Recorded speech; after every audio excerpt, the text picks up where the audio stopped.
Welcome to MMC news.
అది కనుక తీగిపోయి ఉన్నట్టయితే పైకి వచ్చేది సార్, తిరిగి వెళ్ళిపోతుంది.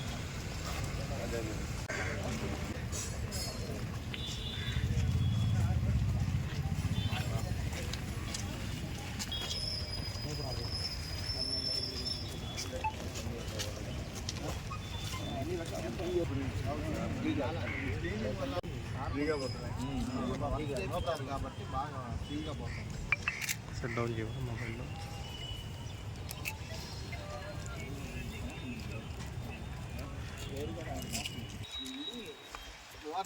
కొట్టి అటువారు రిమించుకుంటే ఒక పక్క రోడ్డు ఏర్పడితే కూడా అంగడికి ఆ పక్క కలిసిపోతే క్లాస్ అండ్ ట్రాఫిక్ నుంచి రివిట్ 15 అడుగులు 20 అడుగులు వేపించాము.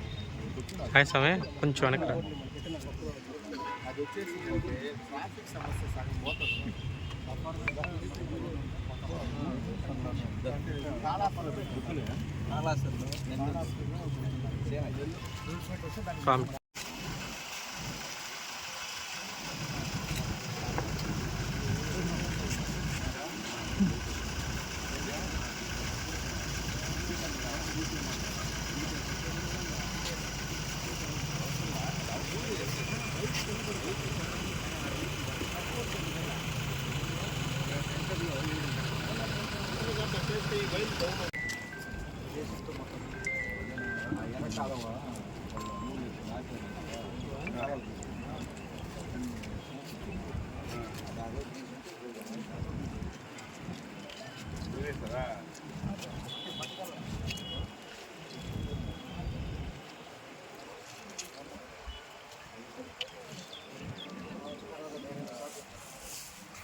జాతర కూడా ఎత్తలేదు, పురుగులు వచ్చేస్తున్నాయి.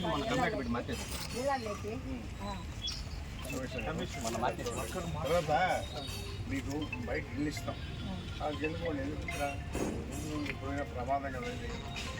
వీళ్ళకి అందరికి వచ్చింది సార్ జగన్ కాలనీలో, మాకు రాలేదు. ఎందుకని మొన్న అందరూ ఉండేది ఆడ కాదు, సమాధుల పక్క మేము ఉండేది, మాకేమీ ప్రాబ్లం లేదు.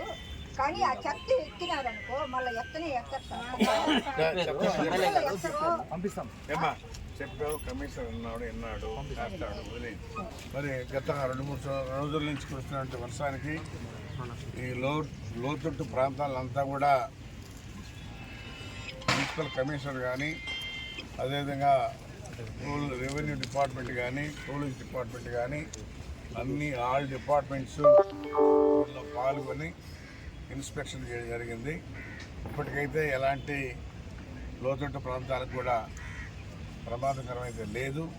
ఇక మీదట ఈరోజు ప్రజలందరూ కూడా లోతట్టు ప్రాంతాల్లో ఉన్నటువంటి వాళ్ళు అప్రమత్తంగా ఉండాలి.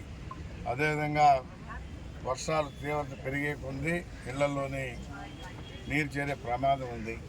వాళ్ళని ఎక్కడైనా కానీ అధికారులు కూడా సురక్షిత ప్రాంతాలకు తరలించి వాళ్ళకి ఆహారాలు కూడా ఏర్పాటు చేయాలని, అదేవిధంగా ప్రత్యేక కంట్రోల్ రూమ్ ఒకటి పెట్టి దానికి ఒక ఫోన్ నంబర్ పెట్టి ఎప్పటికప్పుడు తెలుసుకుంటూ సమాచారాన్ని ప్రజలకు కూడా ఇవ్వాలని చెప్పని కూడా మీ ద్వారా తెలియజేస్తా ఉన్నా.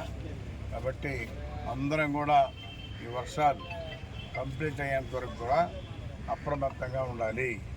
ఇటు అధికారులు కావచ్చు, అదేవిధంగా ప్రింట్ మీడియా, ఎలక్ట్రానిక్ మీడియా సోదరులు కావచ్చు, శాసనసభ్యులుగా నేను కావచ్చు, అందరం కూడా ప్రజల కోసం ఏదైనా వర్షాలు పెరిగే కొంచెం ఉంటే వాళ్ళందరూ కూడా సురక్షిత ప్రాంతాలకు తరలించి వాళ్ళకి కావాల్సినటువంటి ఏర్పాట్లు కూడా చేస్తామని చెప్పి తెలియజేస్తాను.